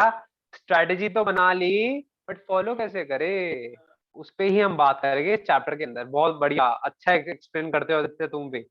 आओ, मार्केटिंग स्ट्रेटेजी जो चैप्टर है ना, इसके अंदर बेसिकली जितनी भी चीजें हम प्लान कर लेते हैं, प्लस उस प्लानिंग में जो बाधा आती है, मतलब जो जो हमें डिफिकल्टी आती है, उसके बारे में डिस्कस करेंगे, जैसा आदित्य ने बताया। ठीक है, इसमें सबसे पहला और सबसे मोस्ट इंपॉर्टेंट जो प्रॉब्लम क्रिएटर है वो है एनवायरमेंट। मार्केटिंग एनवायरमेंट क्या होता है? कोई भी जब फर्म काम कर रही है, अब उसने सोचा कि भैया मैं 15 रुपए का अपना चिप्स का पैकेट बेचूंगा, ठीक है। बाहर की कंपनी, जो इंडियन गवर्नमेंट है, हमारे डियर मोदी जी ने क्या करा, उस पर टैक्स लगा दिए। अब टैक्स से क्या हुआ, वो 15 रुपए का पैकेट कितना का हो गया, 20 का। उसने प्लानिंग तो बहुत करी कि भैया 15 रुपए में ये हुआ, 12 का हमारी मैन्युफैक्चरिंग है, 3 रुपए का हमें फायदा हो जाएगा, बल्ले बल्ले सब हैप्पी है। नहीं हुआ। क्यों नहीं हुआ? क्योंकि बीच में आ गई कौन? गवर्नमेंट। अब उसने क्या करा, एक चीज को नजरअंदाज करा, किसको? अपने बिजनेस एनवायरनमेंट को। ठीक है, जब भी हम बिजनेस करते हैं हमें सिर्फ अपने या अपने प्रोडक्ट का ध्यान नहीं रखना, अपने आसपास जो चीजें हैं, कौन सी चीजें उनके बारे में पढ़ेंगे, उन चीजों का ध्यान रखना है। इन सभी चीजों को जब हम ध्यान में रख के अपनी मार्केटिंग करते हैं, उसे क्या कहते हैं, या ऐसी चीजें जो हमारी मार्केटिंग को डायरेक्टली या इनडायरेक्टली इफेक्ट करती है, वो क्या है? Marketing environment. ठीक है, देखो, it consist of faster and forces that affects the company ability to develop and maintain successful transaction and relationship with the customer। ठीक है, जब भी हम मार्केटिंग कर रहे हैं, मार्केटिंग का एंड गोल क्या है? कि हमारा कस्टमर सेटिस्फाई हो, वो हमारे प्रोडक्ट खरीदता रहे, सिंपल। इस चीज को जब भी कोई चीज अफेक्ट करती है तो वो किस में आती है? Marketing environment. क्लियर है सभी को? आया ना? ये मार्केटिंग एनवायरनमेंट क्या है? ऐसी चीजें जो मार्केटिंग को डायरेक्टली या इनडायरेक्टली इफेक्ट करे। वर्ड क्या है? Keyword forces.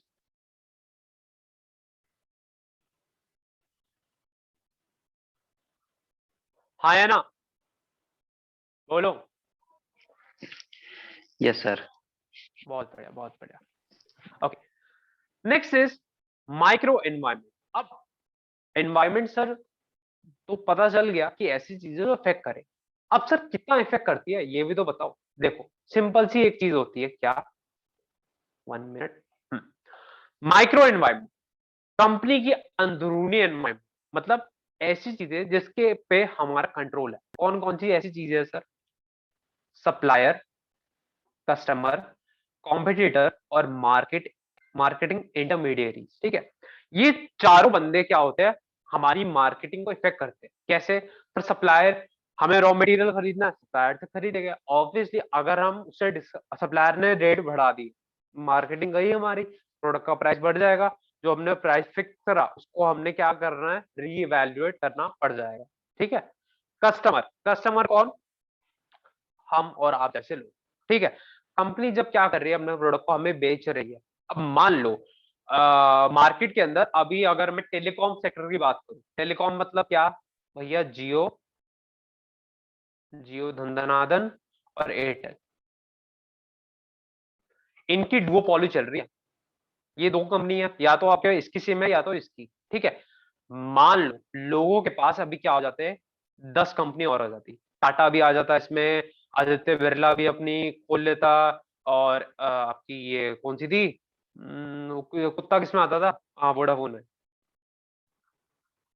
वोडाफोन भी है। कस्टमर के पास क्या है? बहुत सारी चॉइसेस है। तो कस्टमर क्या बोलता है कि भैया जियो और एयरटेल, मैं आपसे चीज क्यों खरीदूं जब मेरे पास इतनी सारी चॉइसेस है? वो क्या करता है, इससे क्या होता है? कस्टमर बढ़ जाते हैं। जब कस्टमर बढ़ जाते हैं तो ऑब्वियसली जो जियो को अभी प्रॉफिट हो रहा है या जो एयरटेल प्रॉफिट कमा रहा है वो कम हो जाएगा। इसलिए ये चीज भी इफेक्ट करती है, कस्टमर बेस इफेक्ट करता है। ठीक है, उसके बाद क्या आते हैं? कॉम्पिटिटर पे। कॉम्पिटिटर मतलब इन पांचों का आपस में कंपटीशन। ठीक है, एक मार्केट के अंदर, एक इंडस्ट्री के अंदर जितने कॉम्पिटिटर होंगे उतना ही क्या होगा? हमारे प्रॉफिट को इफेक्ट होगा। ठीक है, ऑब्वियसली बात है, जितने कॉम्पिटिटर उतना हमारा प्रॉफिट मार्जिन बढ़ जाएगा, क्योंकि कस्टमर बढ़ जाता है। इससे भी हमारे मार्केटिंग को इफेक्ट होता है। Last is marketing intermediaries. Intermediaries मतलब कौन? बीच के बंदे, डिस्ट्रीब्यूशन चैनल। ऑब्वियसली हम जब कोई प्रोडक्ट बना रहे हैं, हम क्या करते हैं? पहले उससे क्या करते हैं? होलसेलर को बेचते हैं। होलसेलर क्या करता है? रिटेलर को, और retailer at the end customer को बेचता है। अगर मान लो कि मार्केटिंग जो इंटरमीडिएरी है, होलसेलर कहता है कि हम आपसे नहीं खरीदेंगे, हम दूसरे बंदे से खरीदेंगे। ठीक है, वो दूसरा बंदा प्रोड्यूसर और होलसेलर के बीच में क्या होता है? एक और डिस्ट्रीब्यूटर आ गया। ठीक है, इससे क्या हो गया? हमें पैसा जो था, जो हम होलसेलर से ले पा रहे थे, वो डिस्ट्रीब्यूटर से नहीं ले पाएंगे। डिस्ट्रीब्यूटर कहता है भैया मेरे पास तो बहुत सारी कंपनी है, मैं तुम्हारा ही माल आगे क्यों पहुंचाऊं, तो मुझे अच्छा प्राइस देना पड़ेगा। ठीक है, इससे भी हमारा क्या हुआ? प्राइसिंग को इफेक्ट पड़ जाएगा। ठीक है, तो सर ये माइक्रो एनवायरनमेंट में क्यों आ गए सारे के सारे? ये जो चार बंदे हैं ना, इनको बातचीत करके, नेगोशिएट करके हम क्या कर सकते हैं, लाइन पे ला सकते हैं। ठीक है, इन चारों का इफेक्ट पड़ेगा बिल्कुल, बट ये कंट्रोलेबल इफेक्ट हुआ इसमें। अगर मान लो जैसा अभी चल रहा है, जियो ने क्या करा, प्राइस कम कर दिया अपना, एयरटेल की मार्केट गई, ये तीनों बाहर हो गए।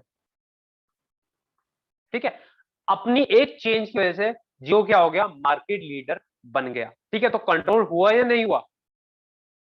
इसी तरीके से इन चारों को हम कुछ ना कुछ कह के, कुछ ना कुछ स्ट्रैटेजी लगा के इनको कंट्रोल कर सकते हैं। यही है मार्केटिंग स्ट्रैटेजी चैप्टर का मेन कंटेक्स्ट की अगर मैं बात करूं। ठीक है, तो इन चारों को हम कंट्रोल कर सकते हैं कुछ हद तक। ठीक है, अगर मैं बात करूं macro environment, that is this one, ये ना थोड़ा अनकंट्रोलेबल है, जिसके बारे में ना तो हम प्रिडिक्ट कर सकते और जिसको ना ही हम कंट्रोल कर सकते। ऐसा क्यों सर? उस पे आओ, देखो 1 मिनट।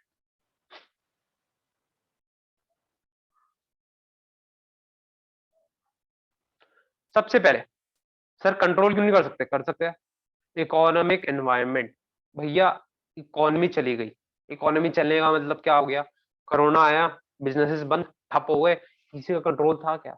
इकोनॉमी डाउन चली गई, किसी का कंट्रोल था क्या? नहीं था, नहीं था। गवर्नमेंट ने कोशिश बिल्कुल करी कि भैया इंसेंटिव दे, टैक्स कम कर दे, सब कुछ दे। भैया जब लोग ही नहीं आ रहे, प्रोडक्शन ही नहीं हो रही, कंपनी चल ही नहीं रही, तो उससे क्या हुआ, इकोनॉमी अपने आप ही फॉल हो गई। इसको कहते हैं इकोनॉमिक एनवायरनमेंट इफेक्ट, जिसके ऊपर हमारा कोई भी कंट्रोल, हमारा मतलब किसी भी फर्म का कोई भी कंट्रोल नहीं होता। ठीक है, पॉलिटिकल कंट्रोल, मोदी जी। ठीक है, मोदी जी ने सोचा कि भैया जीएसटी लगा देते हैं, किस पे लगाएंगे, कार्स पे। ठीक है, आपने बड़ा सुना होगा कि टेस्ला जो है, टेस्ला इलॉन मस्क वाली कंपनी जो है बाहर की, वो इंडिया में मैन्युफैक्चरिंग करना चाहती है।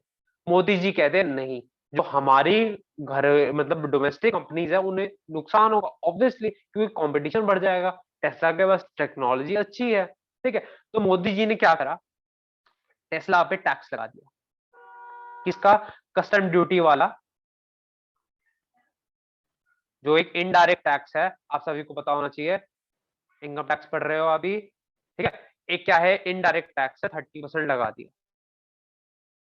अब इससे क्या हुआ, टेस्ला की मार्केट इफेक्ट हो गई, हाँ या ना? ऑब्वियसली होगी सर। तो इसका भी टेस्ला पे कुछ कंट्रोल है? नहीं है। ठीक है, सोशियो कल्चर एनवायरनमेंट, सर ये क्या होता है?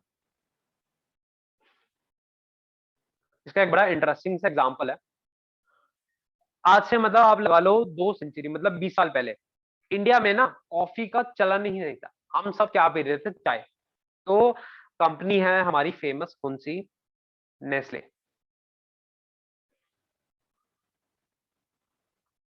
नेस्ले ने एक क्या करा, एडवर्टाइजर कंपनी को हायर करा। नेस्ले ने कहा, क्या कहा, हमने इंडिया में ना कॉफी का मार्केट बनाना। तो उस एडवर्टाइजर ने पूरी मार्केट सर्च करी और नेस्ले को बोला कि इंडिया में आपका मार्केट नहीं बन सकता। नेस्ले ने कहा ऐसा क्यों? क्योंकि यहाँ पे जो लोग हैं ना, वो कॉफी को पहचानते नहीं, कॉफी उनको मतलब उनको उसको टेस्ट ही नहीं पता, उनके कॉफी नहीं चाय है भैया, चाय वो पिएंगे, टी पे है और टी पे ही रहेंगे।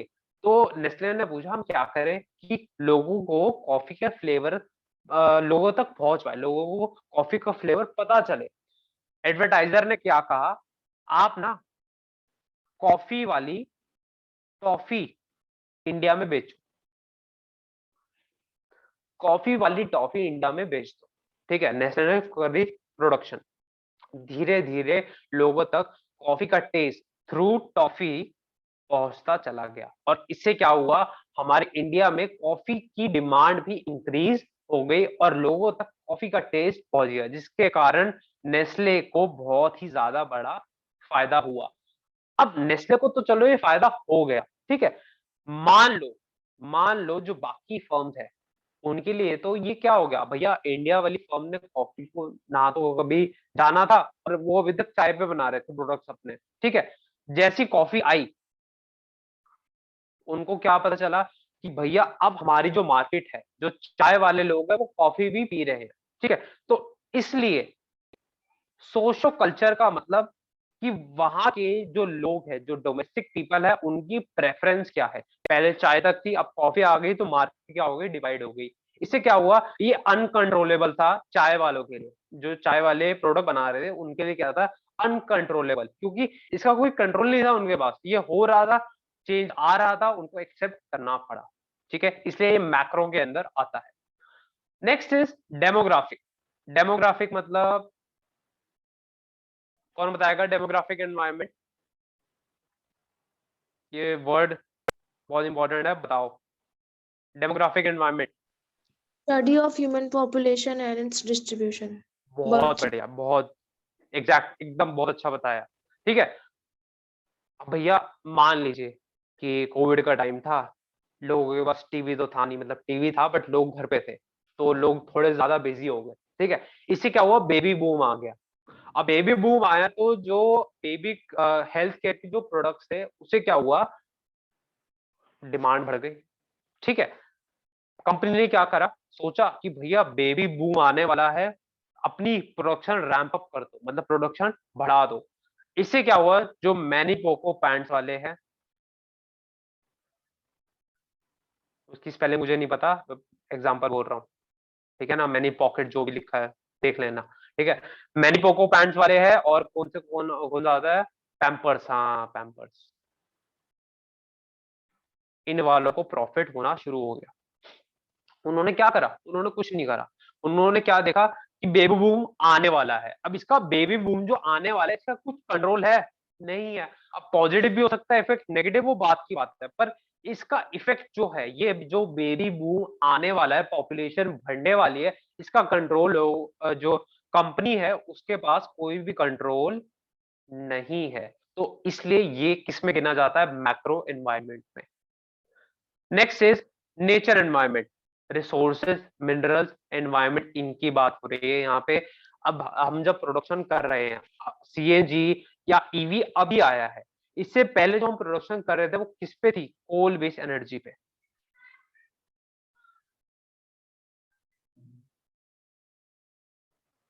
ठीक है, प्रोडक्शन हम कर रहे हैं, धड़ाधड़ कार्य बना रहे हैं, इलेक्ट्रिसिटी प्रोड्यूस कर रहे हैं, सब कुछ कर रहे हैं, एनवायरनमेंट को इफेक्ट कर रहा है, हाँ या ना। इसका भी हमारे पास कोई भी कंट्रोल, अब कहने को तो हाँ कि सर अगर हम अच्छे मेथड यूज करें तो हमारा एनवायरनमेंट शायद बच जाए, ऐसा कुछ नहीं है। अगर आप इलेक्ट्रिक व्हीकल की बात करो ना, तो उसको बनाने के लिए भी कोल का यूज होता है। तो इलेक्ट्रिसिटी कौन, भैया भगवान ने जनरेटर थोड़ी दे दिया मोदी जी के घर में, कोल से तो प्रोड्यूस हो रही है इलेक्ट्रिसिटी, इफेक्ट तो पड़ ही रहा है। ईवी जितनी चलेगी, इलेक्ट्रिसिटी उतनी चाहिए, तो फिर क्या हुआ, इफेक्ट तो पड़ेगा। तो इसलिए नेचर एनवायरनमेंट का भी कंट्रोल कंपनी के पास इनडायरेक्टली या डायरेक्टली नहीं होता। नेक्स्ट टेक्नोलॉजिकल एनवायरनमेंट, इसका बेस्ट एग्जांपल की बात करूं तो हमारे पास है सैमसंग। सैमसंग ने मार्केट में एक नई चीज लाया है, कोई बता सकता है कौन सी, फोल्डेबल फोन। इनके अब फोन ना फोल्ड हो जाते हैं। आईफोन नहीं ला पाया, नोकिया वो तो भूल जाओ, मोटोरोला हो गया आपका, दूसरा और कोई भी मतलब ब्रांड ले लेना, ठीक है, मुझे इतने पता है।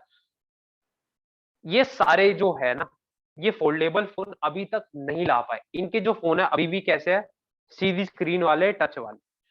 सैमसंग ने क्या करा, एक नई टेक्नोलॉजी लाए। अब नई जब टेक्नोलॉजी आती है ना, तो लोगों में क्रेज होता है कि भैया ये टेक्नोलॉजी नहीं है तो एक बार इसे चलाना तो है, इसे देखना तो है। अब इसका इफेक्ट आईफोन पे और बाकी जो फोन मैन्युफैक्चरर्स है उन पे पड़ा। इसका कोई भी कंट्रोल उनके पास नहीं था। टेक्नोलॉजी जैसे जैसे चेंज होती है, उसका कंट्रोल किसी भी फॉर्म के पास नहीं होता। ठीक है, इसलिए इसको मैक्रो में गिनते हैं। And last is international. अभी आप सभी ने सुना होगा, न्यूज पढ़ा करो, सबको बोल रहा हूँ, अभी एक लड़ाई चल रही है, पता है किसके बीच में, नाटो कंट्रीज एंड रसिया। रसिया, बहुत बढ़िया बढ़िया। ठीक है, तो यूक्रेन और रशियंस में लड़ाई चल रही है। रीजन बात की बात है, कभी अच्छे से डिस्कस करेंगे। अब इस लड़ाई से क्या हो रहा है, आपने देखा होगा प्रोडक्शन घट रही है, किस चीज की सर, ऑब्वियसली यार, जब भी कोई कंट्री वॉर पे होती है ना, तो उस कंट्री की खुद की मैन्युफैक्चरिंग प्लस जो बाहर से वो गुड्स खरीद रहे हैं, वो दोनों ही इफेक्ट होते हैं ऑब्वियसली। किसी भी कंपनी किसी भी कंट्री में लड़ाई है, लोगों क्या करेंगे, शेल्टर हो जाएंगे, ठीक है, फूड सप्लाई वगैरह खरीद लेंगे। अब बाकी जो लग्जरियस आइटम है, कार हो गई, आपके क्लोथ्स वगैरह हो गए, या कुछ भी एक्स्ट्रा आइटम जो नेसेसिटी नहीं है, उनकी प्रोडक्शन मतलब उनकी डिमांड क्या हो जाएगी, फॉल। इसमें डोमेस्टिक प्लस इंटरनेशनल मैन्युफैक्चरर दोनों आते हैं। अब इसका कोई कंट्रोल कंपनी के पास है? अब भैया ये दोनों लड़ रहे हैं, ये सारी जो कंपनीज है इनके पास कोई भी कंट्रोल नहीं है, इसलिए इसको कहां गिनते हैं हम, मैक्रो के अंदर। क्लियर है सभी को, हाँ या ना? अभी तक किसी को कोई भी डाउट है मैक्रो, माइक्रो या पूरे एनवायरनमेंट पे तो पूछ लो। सर डेमोग्राफिक इन्वायरमेंट एक बार और एक्सप्लेन कर दीजिए। डेमोग्राफिक दोबारा, कोई दिक्कत नहीं, पहले बताओ डेमोग्राफिक होता क्या? अभी बहुत बढ़िया बताया था, पता है डेमोग्राफिक होता क्या है? No sir. देखो, हमारी जो सोसाइटी है इसके अंदर बच्चा भी है, बूढ़ा ओल्ड भी है, ठीक है, यंग भी है,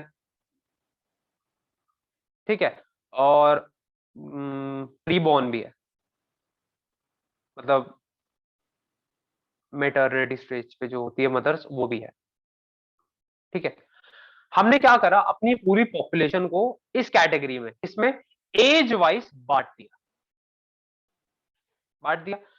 अब जब कोविड आया तो कोविड ने सबसे ज्यादा किसको इफेक्ट करा, इनको, ठीक है। जितनी भी डेथ हुई उसमें सबसे मेजॉरिटी किसकी थी, ओल्ड वालों, हाँ या ना? अब कंपनी का कंट्रोल इस पे था क्या, बिल्कुल भी नहीं था। अभी बेबी बूम आने वाला है, ठीक है, बेबी बूम मतलब बच्चे ज्यादा होने वाले हैं, सिंपल बोल रहा हूं, ठीक है। तो इसका भी कंट्रोल हमारे पास क्या है, नहीं है, कंपनी के पास का भी कंट्रोल नहीं है। बट कहीं ना कहीं जो ये डेथ हुई और जो ये बर्थ होने वाली है, इसका इफेक्ट कंपनी की सेल्स पे जरूर पड़ेगा, ठीक है। ऐसा क्यों सर? ऑब्वियसली यहाँ पे भले ही कस्टमर क्या हो रहा है, कम हो रहा है, बट यहाँ पे कस्टमर बढ़ भी तो रहा है।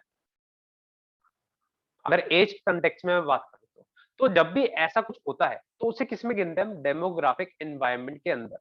डेमोग्राफिक का मतलब ही क्या है कि हमने अपनी सोसाइटी को किसी बेस के ऊपर, यहाँ पे एज है, मान लो हम सेक्स के ऊपर बांट दे, मतलब मेल फीमेल इसके ऊपर बांट दे कि भैया मेल प्रोडक्ट और फीमेल प्रोडक्ट ज्यादा है या कम प्रोड्यूस करना है, उसके हिसाब से बांटे, तो उसको भी, उस इफेक्ट को भी किसके अंदर गिनेंगे, डेमोग्राफिक एनवायरनमेंट के अंदर। अब सर ये मैक्रो का पार्ट क्यों है, क्योंकि इस पे हमारा कोई भी कंट्रोल नहीं होता। क्लियर है आदित्य? यस सर, ठीक क्लियर है, है। अच्छा। और किसी को एनवायरनमेंट से रिलेटेड कुछ भी सवाल है तो पूछ लो।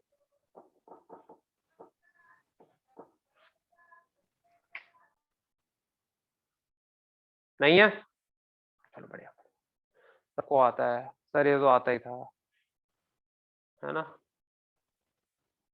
नीचे आते हैं। अब सर पेपर में क्या आएगा वो बताओ। मार्केटिंग थ्योरीज, ध्यान से सुनो सारे बच्चे, स्क्रीन पे आ जाओ फटाफट से। सबसे पहली थ्योरी, पेस्टल एनालिसिस। किसी ने पढ़ रखा है, किसको पता है, हाँ या ना? No sir. नहीं पता, बहुत बढ़िया। PESTEL analysis is a framework or tool used by marketer to analyze, पहला word, and monitor the macro environmental factors, दूसरा keyword, that impact an organization। हमने ऊपर सारे मैक्रो वाले, एनवायरमेंट वाले जो थे, जो इफेक्ट कर रहे थे ऑर्गेनाइजेशन को, जिसमें हमारा कोई भी कंट्रोल नहीं था, वो हमने पढ़े, ठीक है। जब इसकी स्टडी करते हैं, जितने भी मैक्रो एनवायरमेंट है उनकी स्टडी करते हैं, उस फ्रेमवर्क को या उस थ्योरी को क्या कहते हैं, पेस्टल एनालिसिस। ये क्वेश्चन आ जाता है आपको, ये पूरी दे देगा कि which tool is used to analyse the macro environmental factor, कौन सा है, पेस्टल, ठीक है। सर ये होता क्या है, पेस्टल क्या है, आओ। पेस्टल में जो पी है वो होता है political, economic, social, technological, environmental and legal. जो हमने सारे फैक्टर ऊपर पढ़े हैं वही है, इसको बस लिख दिया किस नाम से, पेस्टल। ठीक है, तो जब भी हम जितने भी एनवायरमेंट्स है, मैक्रो एनवायरमेंट, उनकी जब स्टडी करते हैं कि वो कैसे एक ऑर्गेनाइजेशन को इफेक्ट करेंगे, उस थ्योरी या उस स्टडी को या उस एनालिसिस को क्या कहते हैं, किस नाम से कहते हैं, पेस्टल एनालिसिस के नाम से वो जाना जाता है। क्लियर है सभी को ये वाला? दोबारा समझना है, पूछ लो। आया ना? क्लियर है सर। क्लियर है सिंपल सर। सा था, बहुत बढ़िया। 9 बज गए हैं, कोई दिक्कत नहीं, 10 मिनट बैठ जाओ, ठीक है, खाना पीना बाद में, मुझे भूख लग रही है, फिर बाद में। ठीक है, लास्ट ही है कंसेप्ट, पोर्टर्स 5 फोर्सेस। किसको पता है क्या होती है? पढ़ा है किसी ने पोर्टर्स की 5 ताकतें? No sir. जल, अग्नि, वायु। अब वो वाली नहीं है, आओ। सबसे पहले बनाई किसने सर? उसका नाम लर्न कर लो, स्टार मार्क करके। Develop by Michael E porter. ठीक है, बंदे का नाम है, कुछ नहीं कर सकते। It is a goal to assure the level of competitive intensity of the firm within the industry।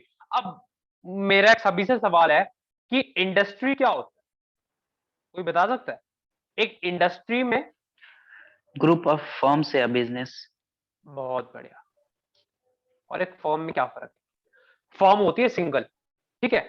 अगर मैं बात करूं ऑटोमोबाइल मतलब कार्स मैन्युफैक्चरर में, कौन कौन से? भाई बहुत सारे लोग हैं। आपका टोयोटा है, ठीक है, आपकी मारुति है, आपका वो कौन सा है, वॉक्सवैगन है, ठीक है, आपका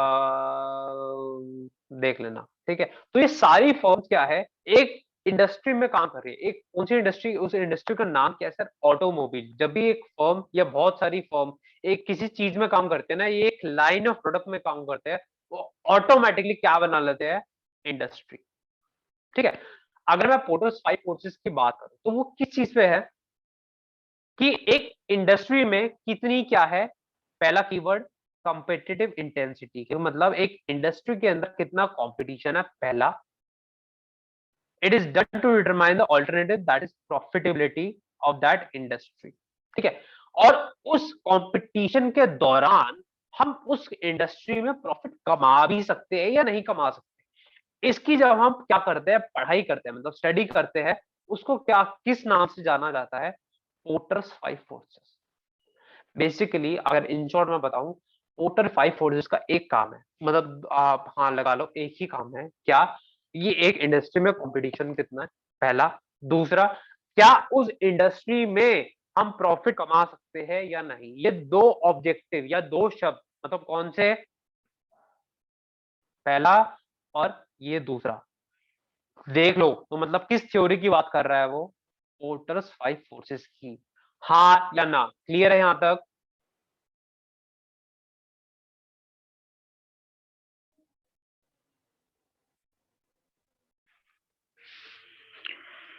क्लियर है सर। क्लियर है सर, ठीक है। अब सर ये कौन सी होती है 5 ताकतें, वो भी बताओ। सबसे पहली ताकत पोटेंशियल इंट्रेंड्स। इसमें सबसे पहला इंट्रेंड मतलब नया बंदा, नया एंटर जो कर रहा है। इस पावर के अंदर हम क्या जानते हैं कि उस इंडस्ट्री में कितने और लोग नए आ सकते हैं, ठीक है। It refers to addition of new competitor. Next is अगली ताकत bargaining power of supplier. Bargaining power of supplier का क्या मतलब है कि मान लो हम जो चीज बना रहे हैं उसका रॉ मटेरियल जहां से हम खरीद रहे हैं वो एक ही सप्लायर है, अब उसके पास क्या हो गई? मोनोपोली हो गई। जितने में वो बेचेगा हमें खरीदना ही पड़ेगा, हमारे पास ऑप्शन नहीं है। देखो, अ सप्लायर और producer is the one who produces the product designed by the market। ठीक है, बेसिकली अब जितना सप्लायर ने रेट दे दिया उस पे हमने खरीदना ही पड़ेगा और उस पे ही हमने अपनी प्राइसिंग को डिसाइड करना पड़ेगा। इसको भी हम किसमें पढ़ते हैं, ये किस में स्टडी करते हैं? 5 फोर्सेस ऑफ पोर्टर में। Next is bargaining power of the buyer. ठीक है, बायर कौन? कस्टमर। कस्टमर के पास अगर बहुत सारी चॉइसेस है तो वो क्या कहेगा, भैया हम तुम्हारा प्रोडक्ट नहीं खरीद रहे, जा। हम क्या करेंगे, दूसरे से खरीद लेंगे। तो यहाँ पे कि एक प्रोडक्ट क्या है, ये एक प्रोडक्ट के लिए कितना कंपटीशन है मार्केट में, उसे भी स्टडी करा जाता है। If the buyer has many choices of product and companies, then their power is high। ठीक है, उसकी बार्गेनिंग पावर, उसका डिस्काउंट लेने की ताकत ज्यादा बढ़ जाती है। Fourth power, industry competitor. कि अब इसमें और पहली में क्या फर्क है? पहली में कौन कौन और आ सकता है, चौथी में कौन कौन ऑलरेडी है।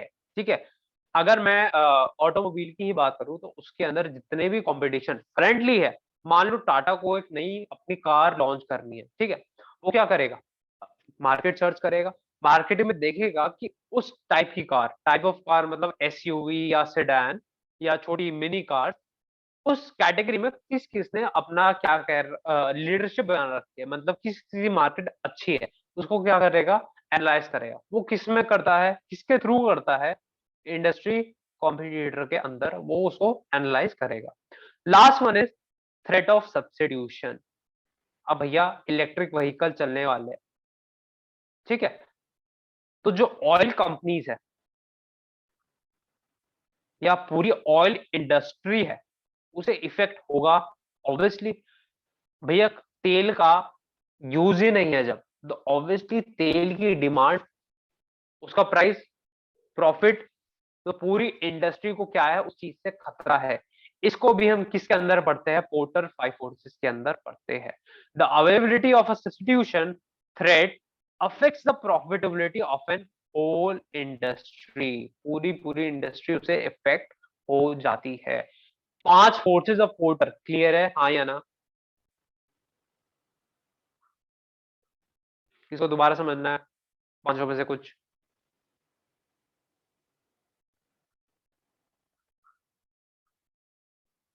पूछ लो।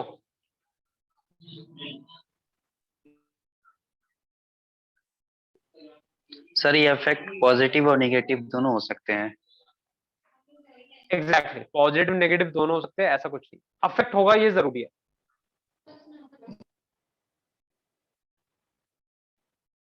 और कुछ क्लियर है सभी को? Yes sir. Okay, yes sir. 1 minute.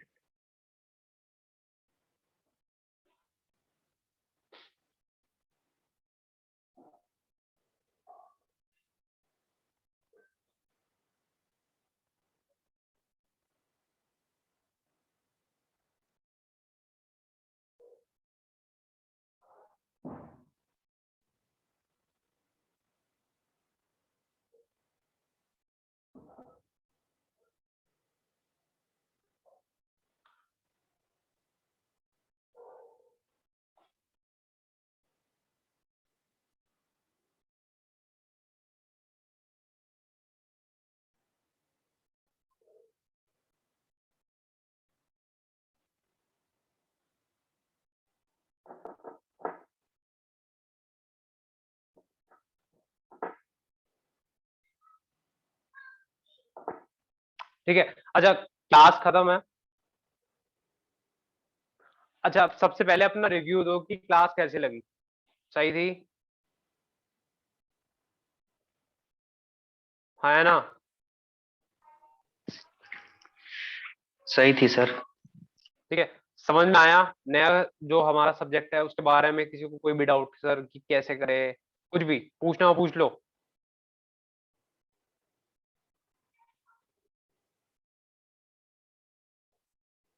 हाँ है ना?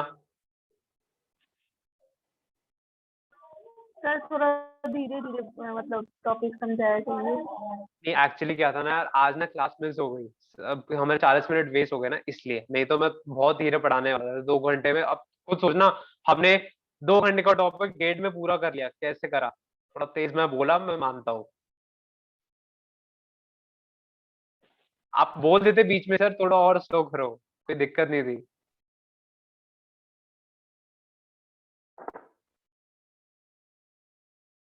ठीक है, बाकी सब और किसी को कुछ हो? सर ये नोट्स मिलेगा ना? नोट्स प्रोवाइड होगा, मैं पहले ही बोल रहा हूँ, नोट्स खुद बनाओ पहले, वीडियो देखो, बैकअप मिलेगा इसका, वीडियो देखो, नोट्स बनाओ, लिखो, नोट्स मिलेंगे, उसकी टेंशन नहीं है। सही बता रहे हो यार, वीडियो देख के नोट्स बनाओगे ना, मतलब तुम्हें लर्न करने की जरूरत नहीं पड़ेगी। मैं खुद का एक्सपीरियंस है, मैं खुद आपको ये जो नोट्स मिल रहे हैं ना, मैं हाथ से लिखता हूँ, एडिटर को भेजा जाता है, वो टाइप करता है, तब जाके होती है चीजें।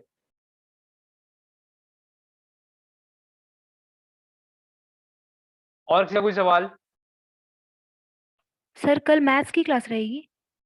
कल हाँ बिजनेस मैथ्स क्लास है, जो हमारा एक टॉपिक था ना डिटर्मिनेंट वाला, क्वेश्चन वाला, और लास्ट का एक टॉपिक रह गया था।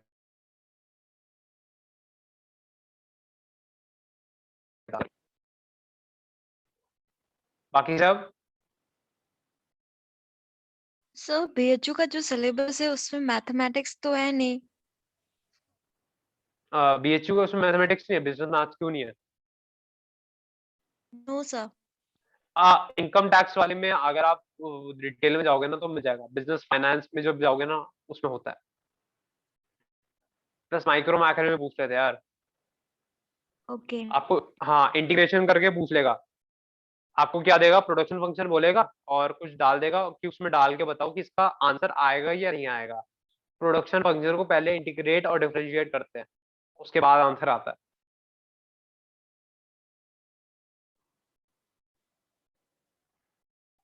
और प्लस नेट पे जो बीएचयू सिलेबस है वो ज्यादा क्लियर है नहीं, क्या क्या है, वो यूनिट दे दिए। अगर ड्यू की बात करूँ क्लियर कट है, उसमें बीएचयू वाले में यूनिट दे दिया, अंदर है क्या कुछ नहीं बता रखा, तो करके तो जाओ। Okay sir. ठीक है, अच्छा बाकी और किसी का कोई सवाल?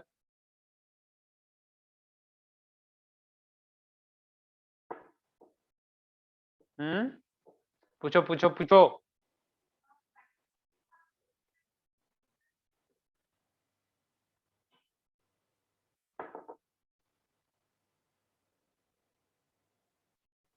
क्लियर है सभी को? Yes sir. चलो चलो ठीक है, क्लास को एंड करते हैं। ठीक है, आपका कोई भी डाउट हो आप ऐसे भी पूछ लेना, इसका बैकअप भी प्रोवाइड होगा, प्लस नोट्स तो प्रोवाइड होंगे। और सबको बोल रहा हूँ, नलायको, नोट्स बना लेना वीडियो देख के पहले, उसके बाद ही नोट्स मेरे लेना, तुम्हारा ही फायदा होगा इसमें। ठीक है, यस सर। चलो ठीक है, मजा आया, थैंक यू, क्लास एंड है।